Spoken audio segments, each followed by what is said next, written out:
Good morning, everyone. Welcome to our June 22nd, 2021 Board of Commissioner meeting. Our first order of business would stand and pledge the flag. Allegiance to the flag of the United States of America and to the republic for which it stands, one nation, under God, indivisible, with liberty and justice for all. Thank you, everyone. Our first item to discuss is our agenda review. Is there any additions or corrections, Bob? Mr. Chair, there are no changes today. I'll move the agenda. Second. You got a motion and a second for the agenda. All in favor say aye. Aye. All opposed? Motion carries. Our first business here is planning and zoning. Good morning. Welcome up here now. Good morning. Good morning. Good morning, John. Welcome Hi, aboard John. to our staff. Thank you. Hope things are going well for you. And Scott, thank you for all your help and service. Appreciate it. Here, I almost had a mistake. I thought maybe we were having a presentation from GMG. He's got a new life wearing- now. I know it. Yeah. And he's wearing a tie, too. We are lucky. Yes, We are lucky. You'll be a good fit for our organization. So, we have several items to discuss from planning and zoning today. So I will let you guys start up. All right, Mr. Chair, PC 27-20 is application from Stephen and Patricia Reedstrom in Sunrise Development LLC. The request is a review and approval of an interim use permit for a 1 megawatt solar energy system located in the agricultural district in the northwest quarter of the southeast quarter of Section 4 Rapidan Township. This interim use permit was granted back in January and nothing with the proposal has changed. The reapproval is being done as large solar energy systems were inadvertently not included as interim use permits in the agricultural districts, and back in May of 2021 we changed that, and so this is just to ensure compliance with the county code.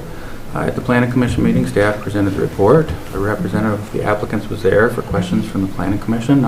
There were no public comments, and following a brief discussion, the Planning Commission voted unanimously to forward a recommendation for approval of the request based on the findings prepared by staff and the conditions in the staff report, and the board action is a resolution. Thank you, Scott. All right, at this time we will open up for public comment. This hearing is being recorded, so please come to the podium and state your name and address for the record. Please keep your comments to 3 minutes, and if you're calling in yet, please unmute your phone when you're ready to speak. Is there anyone that would like to comment on PC 2720 Sunrise Development LLC? Hey there, Mr. Chair. Excuse me, this is Chuck Weisner. I'm the applicant. I'm here to answer any questions anybody might need. Otherwise, in support to the application in front of you. Okay, thank you, Chuck, for letting us know you're here. At this time, is there anyone from the public that would like to comment on PC 2720? Anyone wishing to comment on PC 2720 for the Sunrise Development LLC? Hearing no public comment, I'll bring it back to the county board for action. I'll move approval. Langhammer. Got a motion and a second. Any discussion? Looks like it's going to be a nice solar Yeah. field there, so that's a plus. Yeah. Okay, hearing no questions. Thank you, Chuck, for sitting in on the meeting this morning. I have a motion and a second. All in favor say aye. Aye. All opposed? The motion carries. Thank you, John. Next item is PC 1821. Thank you, Mr. Chair. PC item 1821 is a request for review and approval from Central Farm Service, also known as CFS, the Dennis W. Nelson Disclaimer Trust, and the Johnson Family Revocable Living Trust for an interim use permit to construct and operate a liquefied petroleum or LP gas storage and distribution facility. The proposal includes the placement of up to 6 LP storage tanks ranging in size from 30,000 gallons to 45,000 gallons, a fill station, and an office space in an existing building. The property is zoned highway business and is in the urban fringe overlay district of the city of Mankato. The site is in the northeast quarter of the southwest quarter of Section 19 in South Bend Township.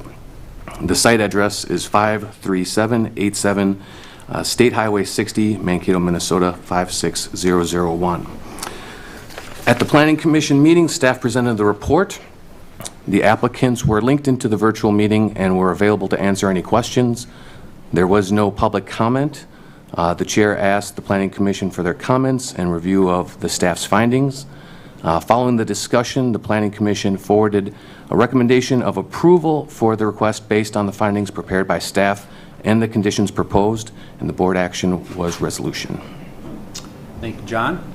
At this time, I will ask if there's any representatives or someone from the Central Farm Services. Okay. At this time, is there anyone who wishes to comment on PC 1821, Central Farm Services? Anyone wishing to comment on PC 1821 for Central Farm Services? And last time, anyone wishing to comment on PC 1821 Central Farm Services, please come to the podium, state your name and address. Hearing no public comment, I'll bring it back to the county board for action. I'll move the resolution. Second. First from Mark and a second from Vance. Any discussion? I'll just add, I'm a customer of this. It'll be, use a lot of LP, not only in hog barns around the county, but in the corn dryers and everything else. It'd be nice to have a facility in the county, so appreciate that. Yeah. There were several comments from the board members at the planning and zoning about the need for this, so. All right, if there's no other questions or comments, I have a motion and a second for PC 1821 Central Farm Services. All in favor say aye. Aye. All opposed? The motion carries. PC 1921.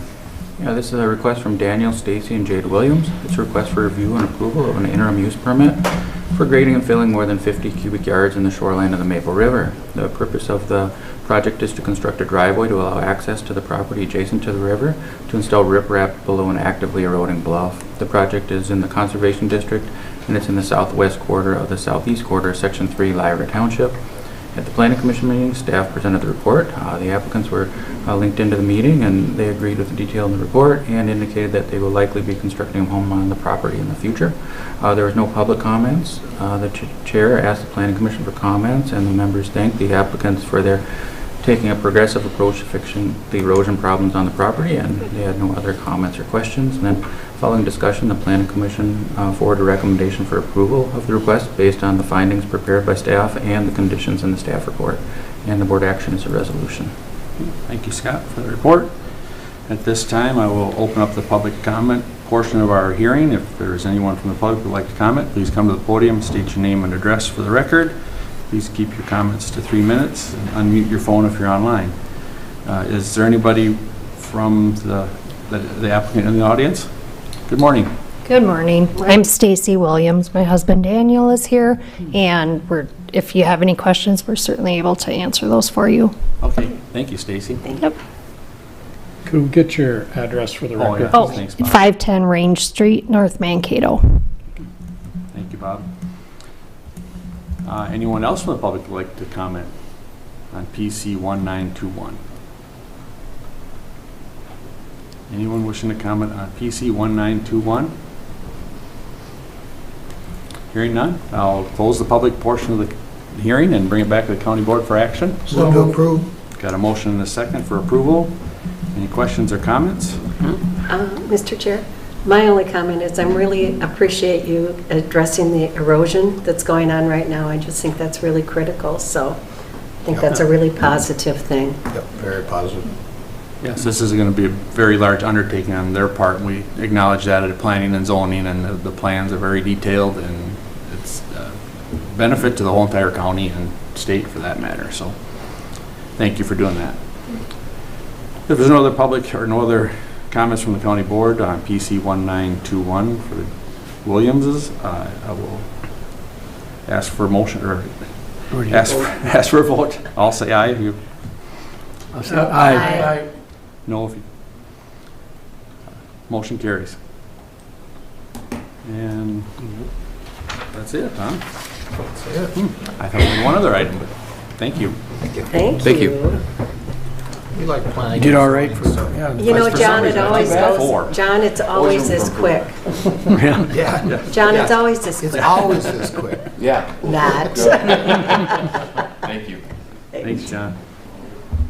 All right, we'll move on to the County Ditch 86 petition for improvement. Craig? Good morning. Good morning. Today, our subject is the petition for improvement of County Ditch 86. Blue Earth County Ditch 86 is located in portions of Decorah and Beaufort Township. Its watershed is approximately 1,200 acres. A completed petition for improvement was received on June 7th, 2021. A clerical error was found on the petition. Attorney Kurt Dieter of Rinke Noonan reviewed the petition, map, and description and declared the petition is valid. The petition mistakenly referred to Mapleton Township. However, the documents, parcel identification numbers, and maps are correct. Mr. Dieter also reviewed the bond in favor of Blue Earth County and stated it meets statutory requirements. At today's meeting, the Blue Earth County Drainage Authority, we are requesting an order to appoint Charles J. Brandel of I&S Group to prepare a preliminary survey report in accordance with Minnesota Statute 103E. Thank you, Craig. Move to approve. Second. Any discussion? Hearing none, all in favor say aye. Aye. All opposed? Motion carries for the hearing. Thank you. Craig. Craig, Thanks, Craig. Craig, thank you for the link. I sent it to the gentleman, and he's going to get back to me. You're welcome. All right, with that, we are down to Human Services. Phil Clausen. Good morning, Phil. Morning, Phil. Everybody.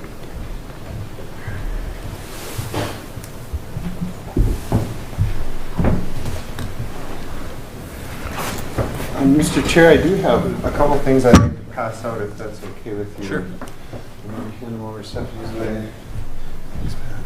The first one is just a thank you card for one of the clinics that came in that Kelly wanted you all to see, and then underneath that are the kind of brochures we use for the SHIP program, and they do get updated periodically, so we just wanted commissioners to have those as well, just as a reference. It's a nice, quick reference. Well, it's good to see everyone, and thank you for allowing me some time this morning. I have a couple of action items, Mr. Chair and Commissioners, for your attention. The first of those in disability services, and this is something that we've seen on an annual basis, a group of providers that do our semi-independent living skills, which we refer to as SILS, the acronym, and you'll see the agencies represented: Smiles, REM, Ali, Harry Myring, Prairie Community Services, Dignity for Life, and EON. And so those are the 7 providers that do this in our county. The narrative in the middle of the paragraph talks about services helping the consumers remain in their homes by providing these pragmatic living skills that they need. And so all those providers are in that service business. The term July 1st of 21 through June 30th of 23. You'll see the rates to follow in 21 at $38.63 per hour, and for 22, a 2-year contract, $39.02. It represents a 1% increase during the 21 year and a 2% increase during 2022. And then the stars at the bottom are just some references for commissioners just on how the business mechanics work. We do have a DocuSign contract here, and the next one is as well. Blue Earth County contributes 15% of these costs, and the remaining 85% is covered by the state. The allocation on the next bullet is $157,000. The county match then is almost $28,000 for a total of almost $185,000. It is a relatively small service area for 24 consumers, but very critical services that are offered to these families. And so I know they're appreciated, and I know the people that do this work, it's not easy work. Also, Mr. Chair, just the following item, 2 items today for action. Supportive housing, we did get a grant that Andrew Peach applied for. It is this partnership that we've talked about between Blue Earth, Le Sueur, and Rice counties for people with disabilities who also have housing instability. It is also income related near the end of the paragraph, low income, also experiencing homelessness, along with the disability criteria.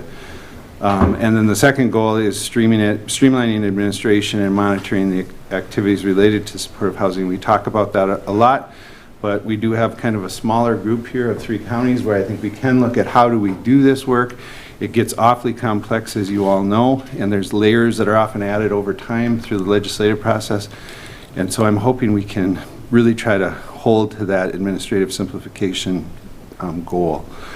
This is previously known as GRH, Group Residential Housing. You may have heard that over the years, but that term is no longer, it's being sunset. I mean, people still refer to it like here, but it really is going to be under this supportive housing type of title. This is a new grant for a region. The total is $294,000 for a 2-year grant cycle, and the term is July 1st of 21 through June 30th of 23. And those are the 2 action items I have for today. All righty. Langhammer moves approval. Thank you. Second. Got a first and a second. Discussion, questions? Good reports, Phil. A lot of good work being done. Appreciate it. Thank you. No other questions? All in favor say aye. Aye. All opposed? Motion carries for the action items. Thank you, Mr. Chair. Commissioners, we have a discussion insert here of several pages, and I actually would like to walk through these quickly with the board, if you don't mind. I promise I won't read them to you, but Kelly prepared these last week before she left. She finally got a vacation after about 1.5 years, and so has a few days off. One of her children is an athlete in Taekwondo, and so they're down south somewhere at a meet. So They just got back. Did they? Because Did you hear Darren's any- here Oh, working I on, didn't see Darren. he's not here, Okay. he's in the other room. Yeah. They were in Tarrant County, Texas, Fort Oh, Worth. nice. Yeah. Love it. We know that county. I was actually talking to Glenn yesterday, who's the county judge there. Yeah. Well, you all know Kelly too, and she's like, I could probably get to the board. I said, Kelly, just give me notes. I'm sure they'll put up with me for 1 month, and they'll be glad to have you back next month. Just had a daughter yeah. that graduated too from high school. Oh, isn't that exciting too? It's just a really good time. So yes, a lot to be thankful for. Kelly's notes on COVID from last week, some of these are already dated as we know, but the primary goal I thought was interesting just now has shifted to the herd immunity that we hear a lot about at 70%, which we are meeting in a lot of areas, and then obviously to prevent future outbreaks and the new strains that are out there, which are in the news kind of on a daily basis. The guiding principles under Section A are to be effective and efficient, which are in our mission statement, and avoid duplication. And then also immunize for impact, so to practice smart about trying to look at the at-risk with severe disease that could be life-threatening for individuals, congregate settings, and many exposures like in a retail setting. If you have a lot of people coming through, those would be the primary ones. The access under item B, there are more and more really wide open availability, so I think people are experiencing that, evening, weekends, and walk-in. Examples of open door and Hy-Vee, and also a willingness to come right to businesses. We've heard about the strategies of going to bars and other things with success. Access is a factor in transportation and other things too, so it's an interesting element that we've learned through COVID. And our public health, we've spent some time trying to serve the jail, and then truly homebound. Kelly has a note there about that it's a tight definition of what homebound really is, but we know transportation, language barriers, those types of things will be something that we want to keep looking out for.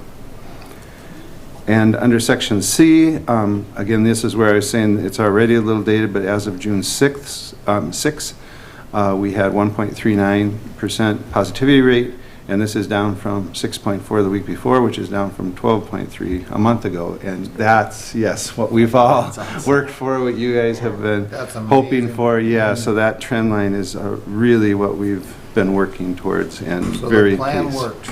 Yes, and we had no roadmap. We all felt that, personally or professionally, but it did work, Commissioner. I agree. On D, essential services, those, practically speaking, are about groceries and medications at this point. Early on, isolation and quarantine was part of that picture, but that's very rare now. The second bullet are some examples of a couple of families where they had children hospitalized and how we could come around and help them.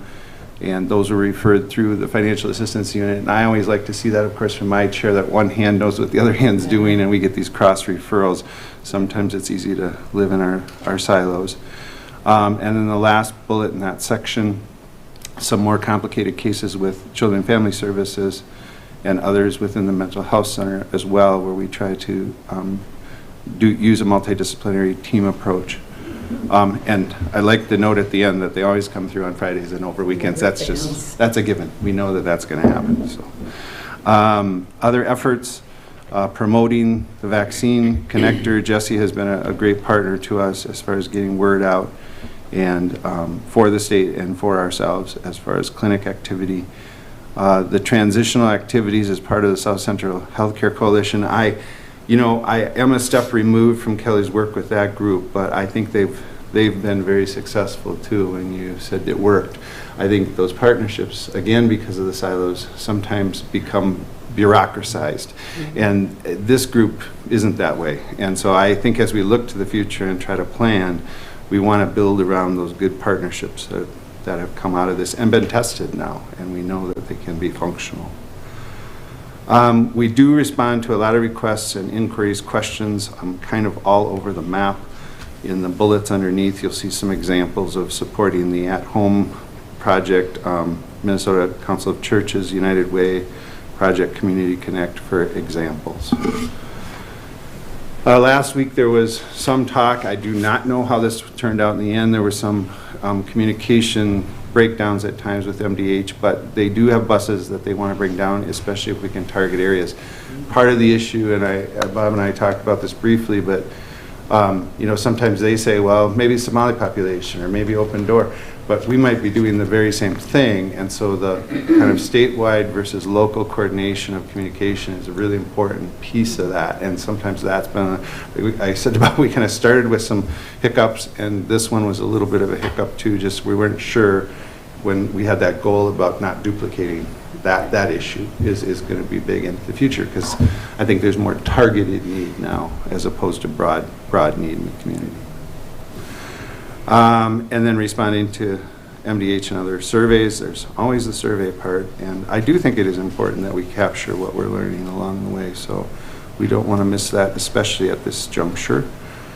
And the funding, we had some good news about the most recent resource allocation. For us, it was about $480,000, got extended for 2 years, which I think is really, really good news. And some of those efforts, any vaccine efforts, testing, the essential services, education outreach, and any other activities related to COVID. So, yeah, things are definitely moving in the right direction. I think we all know it's important not to say that we're out of the woods yet, but we're getting there. So I might just pause, Mr. Chair, if there's any questions or comments about COVID, and then I just have a few other notes about other programs. Any questions? Just a comment. I was down at Songs on the Lawn, and they had, you could get your shots there during that. Yeah, so that was kind of cool. It is, very much so. Were they given very many, I have no idea. I just know they said, if you need a shot. And it was in the parking lot kind of behind GMG. A mobile clinic. You maybe heard too, because we were trying with anybody left over from Blue Earth County ranks, families were invited, kind of open-ended, and that clinic we only had like under 10 people show up, so it's really getting sparse as far as the amount of front-end work trying to find people that still want a shot. So. The ones that want the shots. Yeah, I think so. I think that's not necessarily the ones that need the shots. Yes, of course, from my chair, I would agree with that for sure, Commissioner. Just a few other notes on other programs within public health, and we obviously never want to take our eyes off of the important work that's going on all through COVID, but now we'll need to have some extra emphasis to try to get back on track.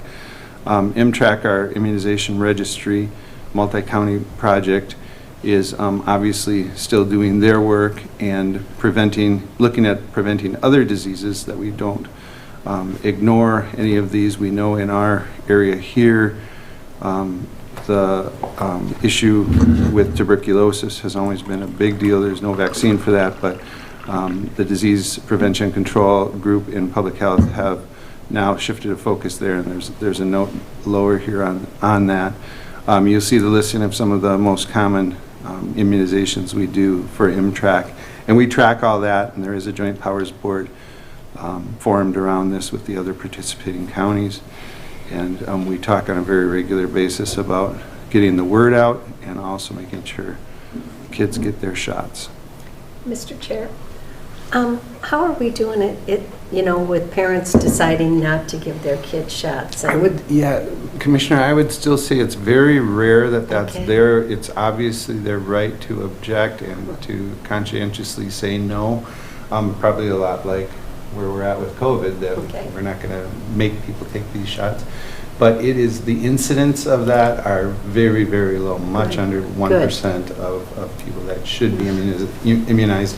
I think it's a messaging, it's a transportation issue, it's, some of that, do they even go to the doctor? I think those might be even bigger issues than the conscientious objectors. Okay. So, yeah. I was just curious. Yeah. Thanks. WIC, excuse me, they, our opening up WIC is controlled by the Fed, so it comes from the top down in this way, and so we're still in a holding pattern. I think they have a 30 or 60-day window after the emergency is lifted, so there's kind of like a template out there of how they're going to do that, and so that's across the state how WIC is operated virtually right now. This effort, though, increasing fruits and vegetable benefits, staff had to go back and, because there was more resource, manually update several hundred benefit packages for our community, which I thought was a great effort, and obviously a healthy thing regarding the food choices that we make. And then SHIP, Statewide Health Improvement Partnership, which we talk about, that's the card I handed out to you. We call ours Be Well, and we've resumed activities with grants, and those are active, and there will be press releases on all of those as well with the community schools, work sites, and healthcare agencies. Waivered services, where we do case management for managed care organizations as well. This is an area in almost every area where we have our caseload problem. So our caseload is tipped just over 800, which equates to just shy of 100 cases per staff, and the target there is around 75. So Bob and I have already, as part of the budgeting process, just talked about, how do we look at these things, really assess them from a business perspective. There is revenue, but I would say that everyone would agree, plus or minus, that it kind of floats the boat. It's not like a gravy train, that's for sure. And there is question if you come up just shy of floating the boat, that adds up. And so I think more analysis on that and really saying, are these revenues worth chasing, and is there economy of scale that's the right cross-cut of how much of the service we do in the future. You have been very generous about adding staff, but just like we talked about with children's mental health, the caseloads fill up again and we're right back to the same scenario, and that is a board level issue of kind of government growth. There is need in our community, I can certainly attest to that. And here's the tuberculosis note. Caseload right now is back up to 4 individuals, and then we do contact tracing around who they've had contact with, because it is a contagion, and we want to make sure that we test other folks for exposure. These have been small catchments. Sometimes they work for like one of the food plants or something, and you have to really go in and cast this big net around everyone that maybe had contact in close proximity. These were contained, so that's for us really good news, because that's about staff time and trying to get the net around it. And then we have a couple of openings, nurse for maternal child health and WIC, and then also our program coordinator for disease prevention and control. So we're trying to fill those actively. And that's what I had for you all today. Mr. Chair? Questions? Yeah, are you having a hard time finding nurses? And, yeah, I figured that was the answer. I was hoping I was wrong. Well, and I really will say it's kind of a mixed story because it's a very hard hire to find a nurse. It's very competitive, and when we look at, liking to hire at the front end of our scale, nurses are always a very different scenario where we're often pushed to the back end of our scale because it is competitive. Over the years, even decades that I've been here, we never feel like we can compete with shift work. Like at the hospital, they pay significantly more, sometimes $10 an hour more. That isn't really the same commensurate profile. So we do ask people to say, well, part of why you're doing this is it's more of an 8 to 5 job. There's some exceptions with some of the disease outbreak stuff. But that's kind of the workplace scenario that we struggle with. I also will say, Commissioner, though, that we've had this trickle, like every posting will have not a huge, like if we post for a financial worker, sometimes we get 40 or 50 applicants. Here we might get 3, but we often will find one that seems to be a really good fit, because I always like, don't hire somebody that doesn't seem like they fit. That's not a good move. But we've really had some success. So even though it's skinny and thin, I think we've kind of worked our way through, and these postings seem to be like they might be like that again. Like we have a couple of candidates.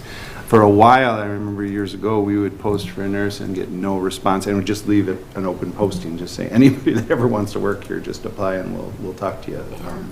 And so we're a little better off than that. Good. Yeah. Good.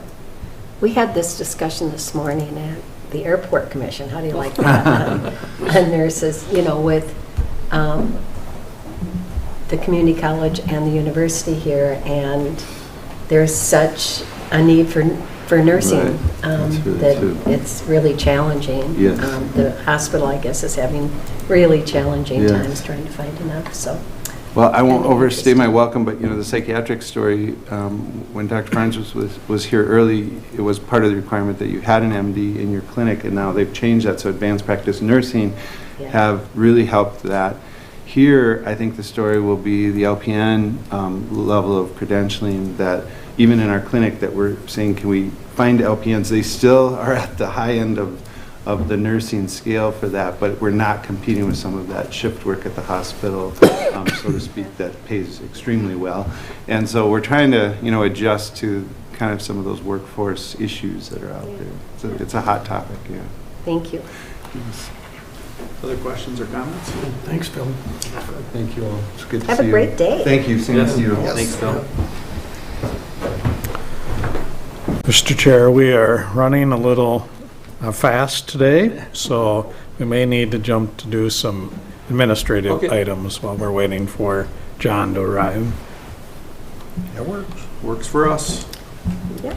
So let's go down to administrative. Bob, you can Minutes. start us up with. First item, Mr. Chair and Commissioners, is County Board minutes for June 8th. Move approval. Second. Got a motion and a second for the minutes. Is there any discussion? Hearing none, all in favor say aye. Aye. All opposed? Motion carries for the minutes. Next are the bills for the 2 weeks indicated. I'll move the bills. Okay, got a motion and a second for the bills. Is there any questions that haven't been answered already? Hearing none, all in favor say aye. Aye. All opposed? Motion carries. Human Resources. Mr. Chair and Commissioners, item number 7 in your packet is the Human Resources Department agenda. We do have one action item for the board's consideration today, and that is an approval of a revised telecommuting policy and procedure. As you recall, in response to the pandemic, we did have a kind of a temporary telework policy that was implemented in March of 2020. And then after that, we replaced that with a telecommuting policy in August of last year. We've determined since then that some additional revisions are needed as we try to further clarify some issues that have surfaced since. So we're proposing a revised telecommuting policy, and some of the major changes include further definition around a telecommuting work site and the primary work site, with the telecommute work site primarily being a home situation and maintaining our Blue Earth County buildings as the primary work site. That's important when we get into calculating mileage and some of those pieces. The new policy also clarifies that newer employees may be eligible to telecommute based on experience prior to coming to Blue Earth County. We all know that everyone's been in kind of this virtual world, and so we know that people that may be joining our organization already have experience with telecommuting, and so it tries to maintain some competitiveness in our recruitment efforts. It also recognizes that telecommuting may lead to some work being moved to other office-based staff. We initially kind of tried to say that telecommuting isn't going to shift work to other workers, but the reality is it does, and so we're acknowledging that and trying to address that proactively. It also clarifies the proper handling of time and mileage reimbursements for the telecommuters, and then it also reinforces that telecommuting is available to those positions that the department had views as appropriate given workload demands and business needs. So this is a employer-driven process. Employees will make a request, but it really has to be decided based on business need. And so we're bringing this policy revision forward for the board's consideration today. Thank you, Bob. Mr. Chair, I'm hoping that when we look at this, that we may change some of the hours that people are able to telecommute. For instance, making it more accessible for some people who work all day, this would be clients, to be able to work with someone in the evening or in the early morning. So I'm hoping we're looking at all of that as we go through this. I think of corrections sometimes, being able to talk to one of the clients in the evening or over their lunch hour or something like that. So I hope we're being really flexible as to how we do this, because I think there's opportunities to have people not have to leave work to do some, and I'm talking clients, not have to leave work to talk to their corrections agent. They can do it in the evening or something like that. So I'm hoping there's a lot of flexibility with this.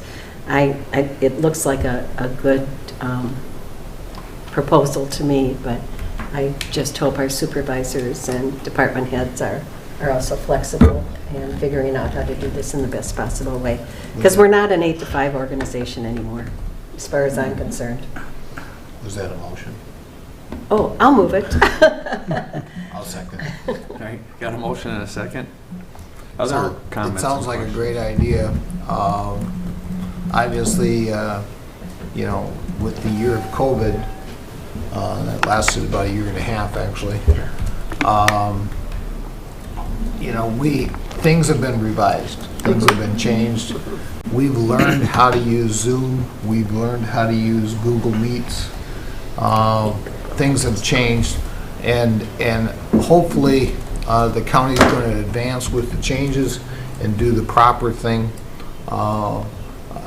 We all need to understand that our directors from our different organizations have different jobs and different things that they do.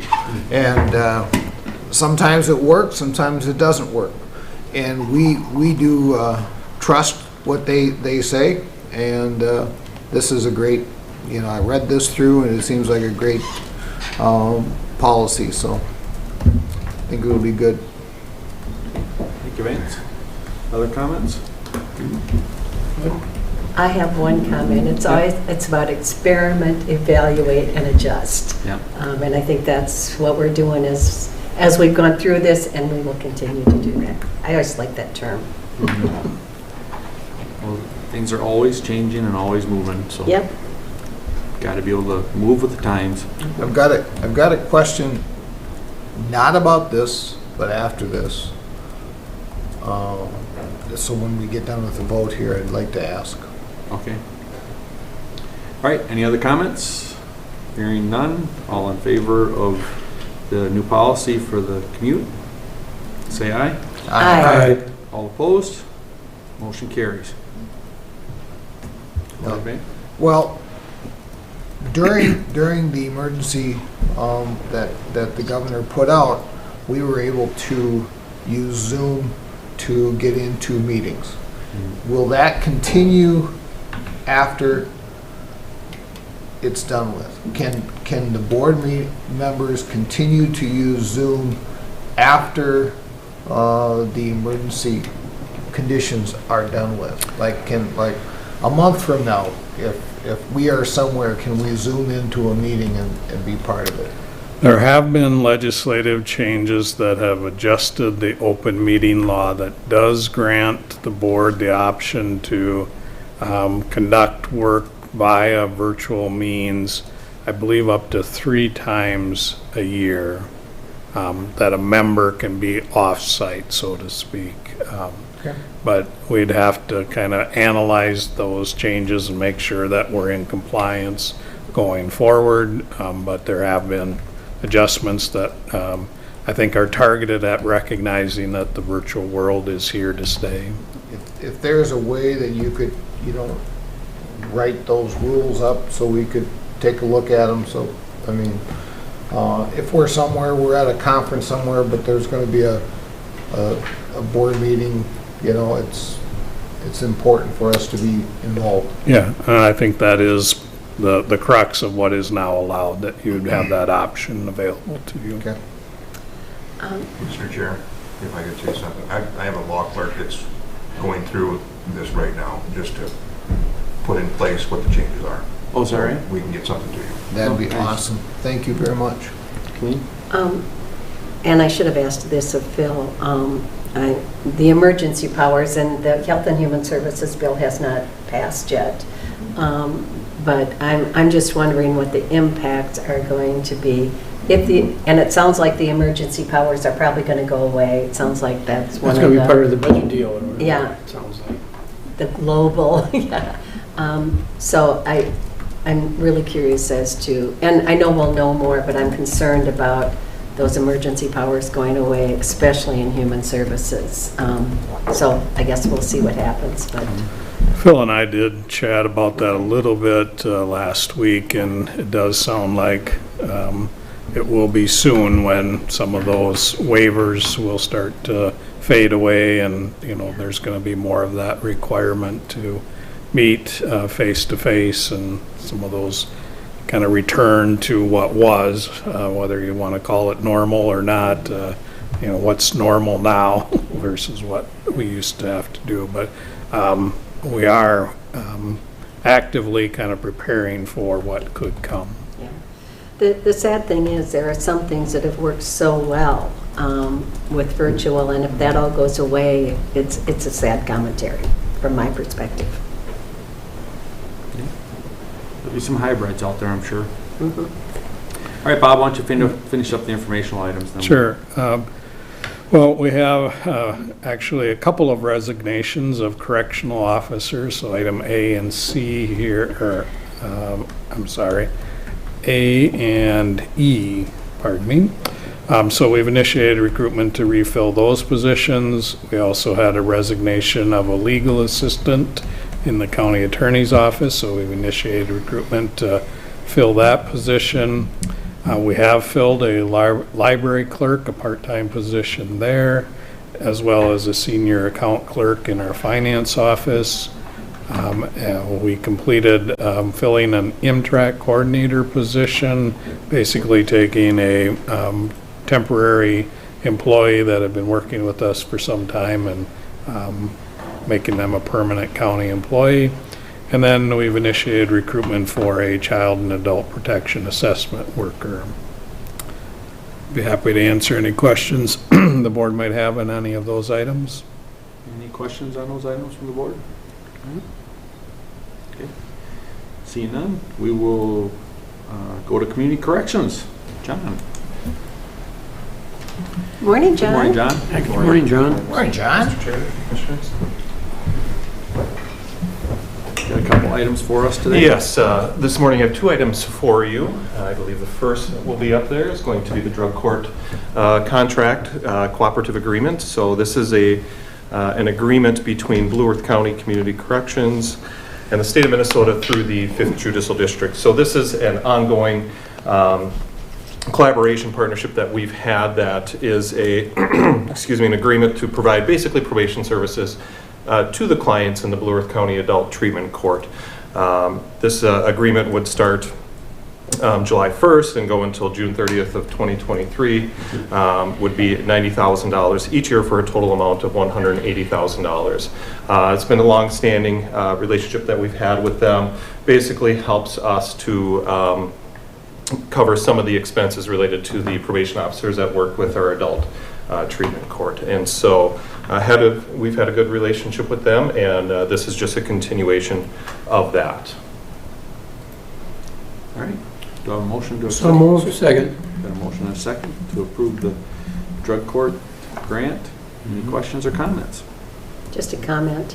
I think the drug treatment courts are really important and really great, but this comes nowhere near paying for it. No. But it's a really good thing. Yes. So I'm going to support it. Yeah, But, absolutely. Yes, it's been a good partnership for us. Obviously, it doesn't cover everything with what we have working in the drug court, but it has been a positive partnership for us over the years. I think those courts have made such a difference in people's lives, so absolutely. I think it's a really positive thing. Yeah, it's really neat to see the outcomes that can come when somebody's able to successfully complete the program and see that graduation and just to see the difference, in that person's life and just, the impact, not just that the court has had, but that the programs had on them and what they've done for themselves to better their life and hopefully for the long term.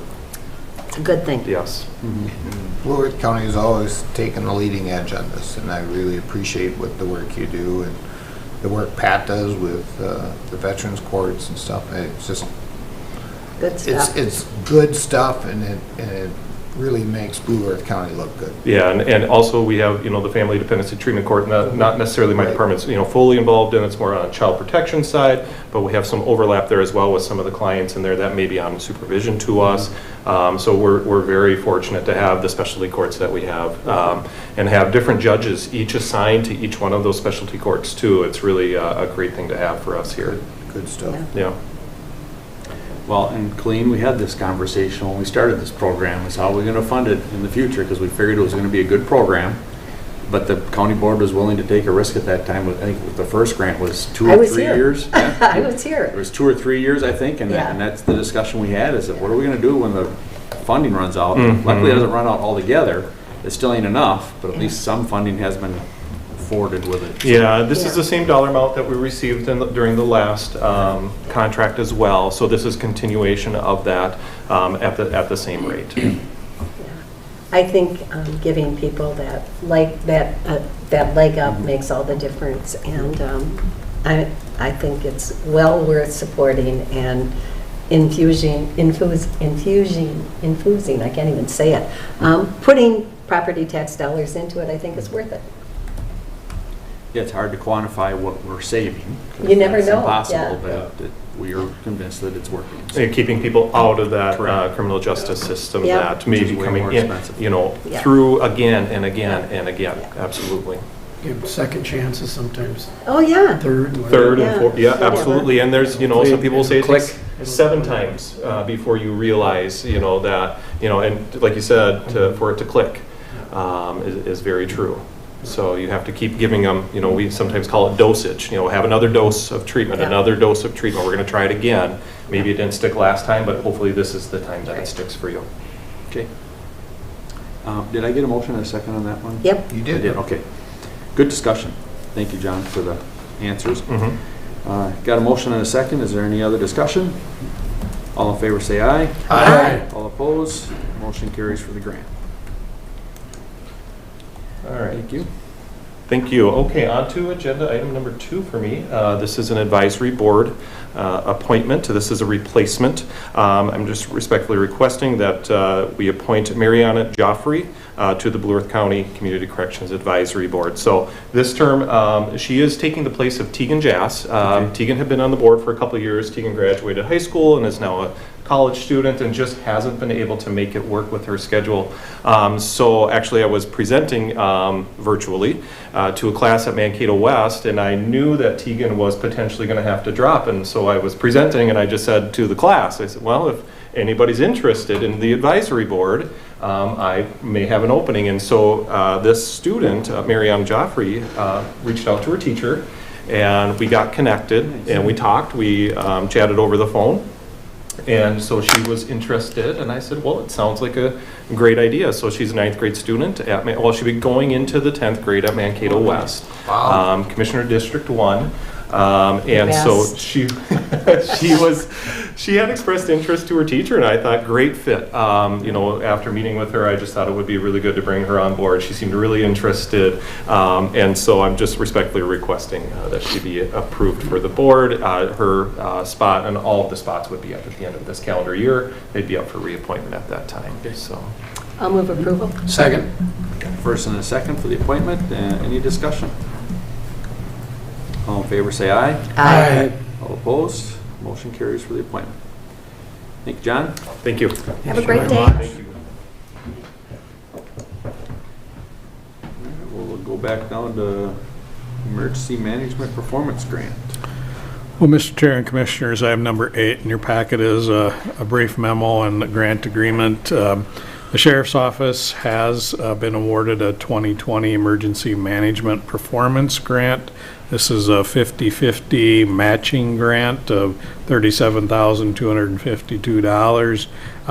It is a grant period that's a little unusual in that it covers January 1st of 2020 through June 30th of 2021, and we're just getting it now. So we're recommending approval. Move to approve. Second. Got a motion and a second for the grant. Any discussion? Hearing no discussion, all in favor say aye. Aye. All opposed? Motion carries for the grant. Item number 9 in your packet is a request for a temporary liquor license by the Blue Earth County Fair Association for the period covering July 22nd through the 25th. And so recommending approval of that temporary liquor license. Second. First and second. Any discussion? Good to see the fair getting going again. I'm really impressed with what they're actually gonna have rides this year. They're bringing things right along, and of course with all the new things, they put some new roofs on the buildings, and they had hail damage, so they had some new roofs, and they got new bleachers for you know, the grandstand. the grandstand. I knew there was a word I was trying to, grandstand. Some grandstands may be more grand, but we have a good grandstand. I think it's, the fairgrounds is coming right along, and, you know, I think everything is coming back, so this is a real positive. Other questions or comments? Hearing none, all in favor say aye. Aye. All opposed? Motion carries. Mr. Chair and Commissioners, item number 10 in your packet is a memo regarding a service agreement with Waseca County for basically septic system inspections and review. This is an agreement that we'd like to have with Waseca County to have them provide some service to Blue Earth County for these higher level type 4 permits. We are getting staff trained up so that we'll be able to do these permits and reviews in the future, but at this point we don't have that current licensure within our staff. So recommending approval of this agreement with Waseca County, since we have a request coming forward soon. Sure. Move to approve. Second. Second. Discussion? A good cooperative agreement, you know, between counties, and that's what saves taxpayers money. And we don't get Across a the lot board. of these throughout the year anyways, just onesies Yep. and twosies, so that's good to work with them. Yep. Any other questions or comments? I got a motion and a second. All in favor say aye. Aye. All opposed? Motion carries for the surface sewage drainage system inspection agreement. Financial report.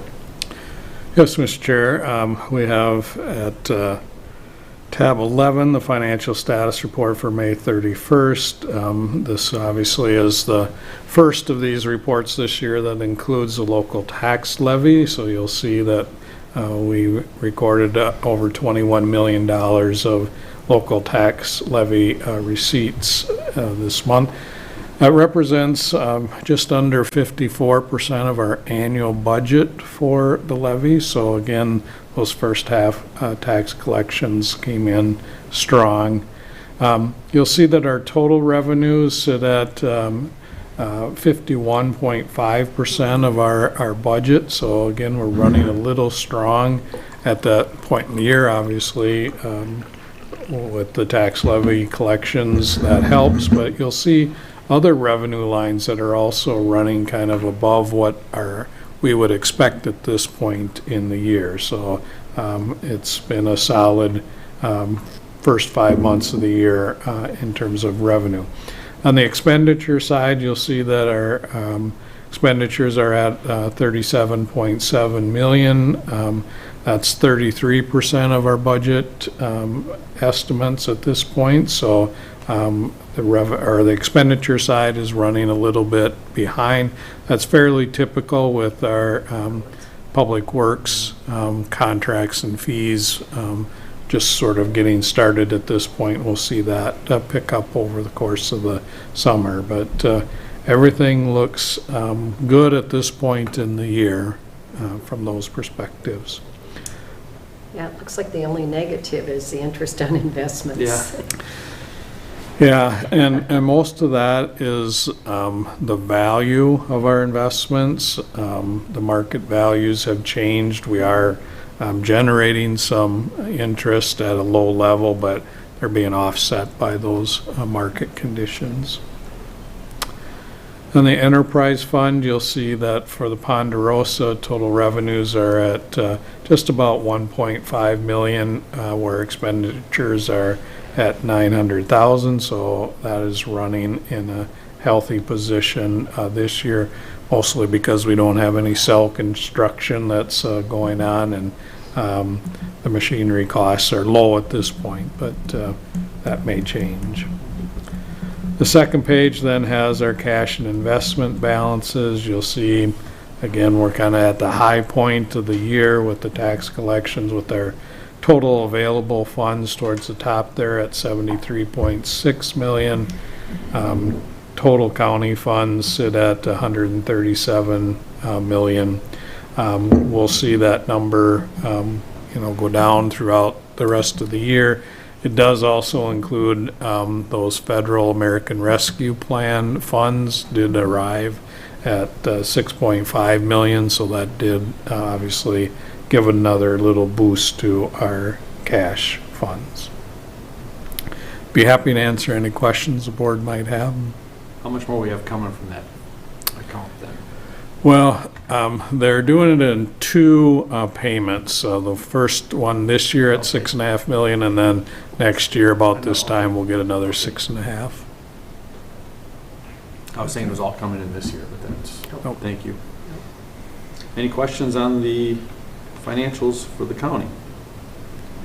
Very strong, very good. Okay, no questions. If there is anything else that we can bring for the good of the order before we do the committee reports? That's all I had for you, Mr. Chair. Okay, well, let's start with committee reports, and Vance, I think we'll start with you today. I can start off. It looks like our last board meeting was on the 8th of June. And we had a work session after that. We had our district meeting up in New Ulm in person. That was kind of nice. After my district meeting, I had a Blue Earth Nicollet County Safe Roads meeting on Zoom. We had a ribbon cutting for the Blue Earth County Community Farm on the 10th, and that was kind of nice.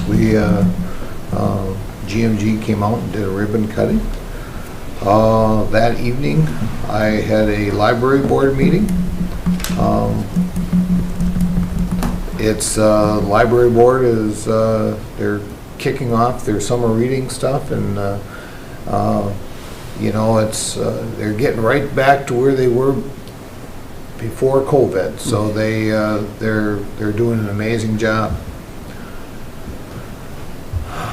After my library board meeting, I had a 169 executive board meeting. And let's see, we come to the 15th.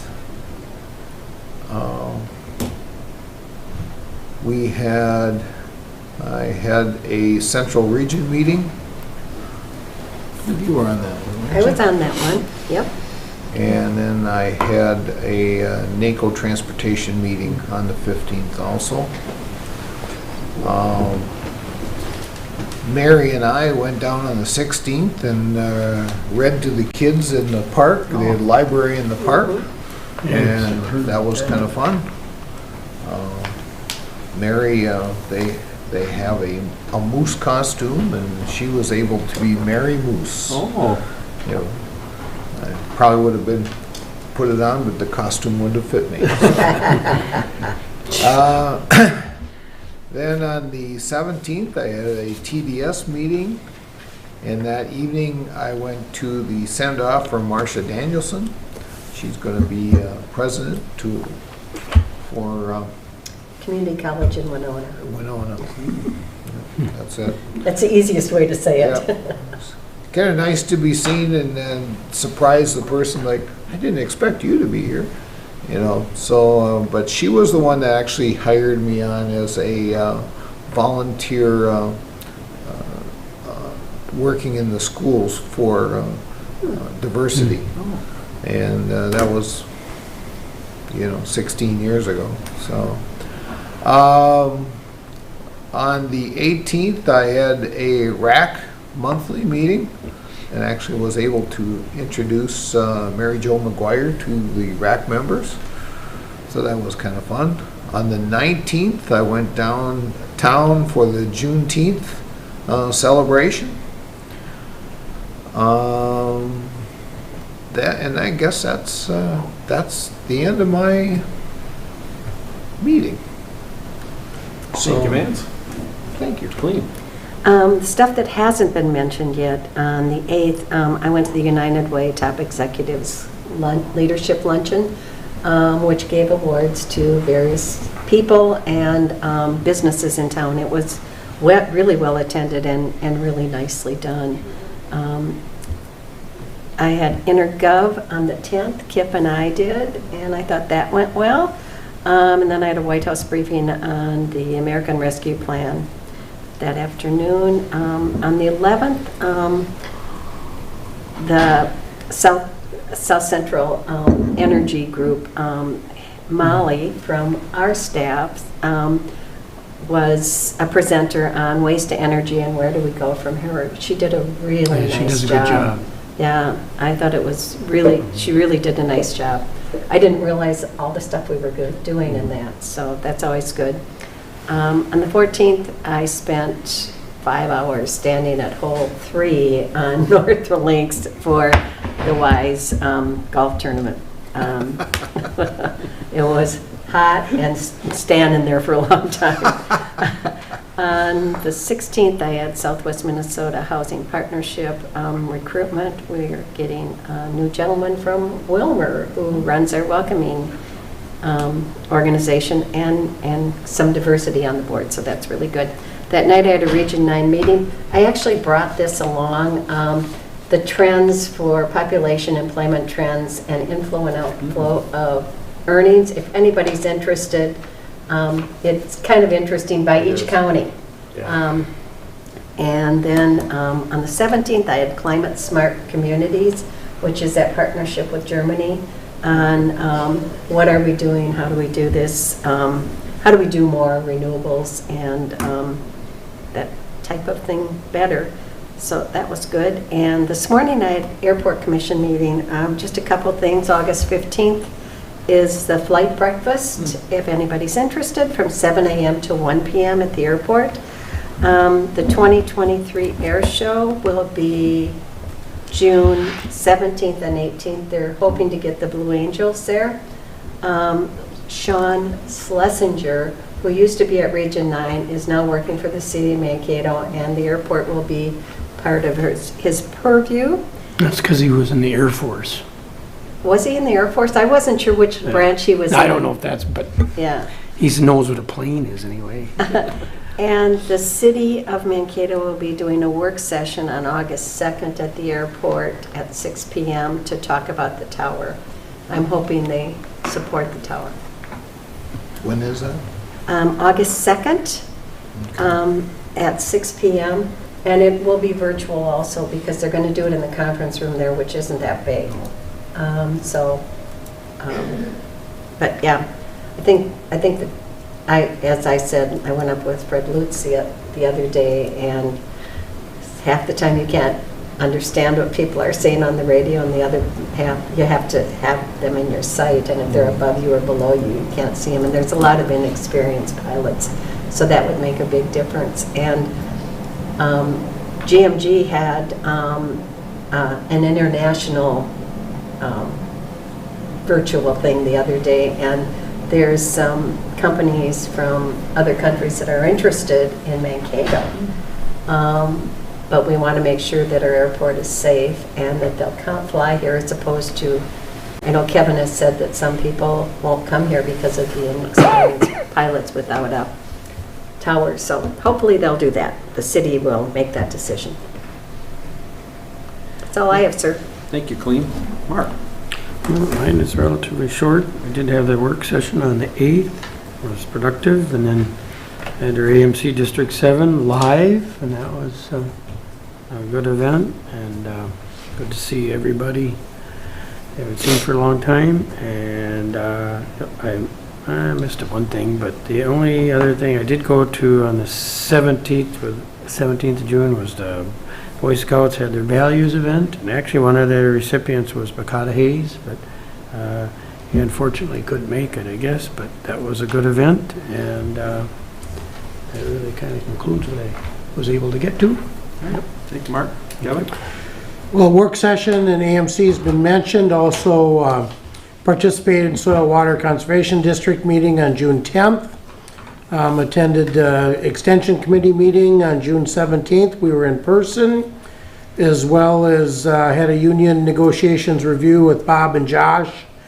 Met with staff and others concerning the Highway 60 detour in Lake Crystal. Numerous inquiries about that and the detour. And for those of you that don't remember 1893, this is the first 15 days of June have been the hottest and the driest, and that since 1893. Wow. So a lot of issues on dust and things like that. Past 88, 1988? Past 88 wow. by far, yes, for June. Also with MFS Farms, some continued discussions with that. Upcoming events, Township Officers, June 24th, and next day will be Le Sueur River, one watershed, one plan. That concludes my report. Thank you, Kevin. I have a few things that weren't mentioned already. The work session, I think, did go very well. We had a very good discussion about the highway shop and was able to get some input from some of the professionals. We have a lot of challenges with that project, but we will work through them, and we got a good staff and a good group of people working on it. So we had a couple of my statewide emergency communication board has been taking a lot of my time. They have a lot of work groups that I'm on, and they go for 2, 3, 4 hours at a time, and I'm not very well versed on it, so I'm learning an awful lot. It's a lot of fun, but it is good to hear that we have a lot of people at the state that are very knowledgeable of the 911 system and the emergency communications. But I am learning it, and we are working through some of the legislation, and got to have it ready by the end of August, first part of September. Clean already mentioned InterGov. We just had some brief discussions about the RFP they put out for the attorney services, and some projects going on in town. And last night we got to meet in person for our MVAC meeting, our executive meeting, and that was nice. They got the group together. Just had several items to deal with some grants for the child development and some more grants coming in, and then some housing stuff, and just moving through with that. And then some ditch and gravel road dust issues because of detours. And the long project right in Eagle Lake that's getting no action on it whatsoever, but waiting for that gas line to get repaired or get moved or whatever. So a lot of construction projects, but yes, the dust control and gravel roads have been a conversation almost every day for us. So that is the end of my report. We did have lunch planned for 11:30, and so I don't know what the wishes of the board are. I probably will go back to work since it is relatively early, but if we want to. I'm gonna head back home myself. I got, heading camping tomorrow, so we got Okay. some. I have a whiteboard meeting I know at you noon. did, so. Yeah. So we'd be down to 2, so we could probably just adjourn this meeting. If someone wants to go to lunch, we would. That would be fine. So. So moved. Yep, motion to adjourn would be in order. Thank you, Second. Vance. Got a first and a second. Any other discussion? All in favor say aye. Aye. All opposed? The motion carries. We are adjourned. Thank you, everybody, for your time. Thanks. I just won't go eat.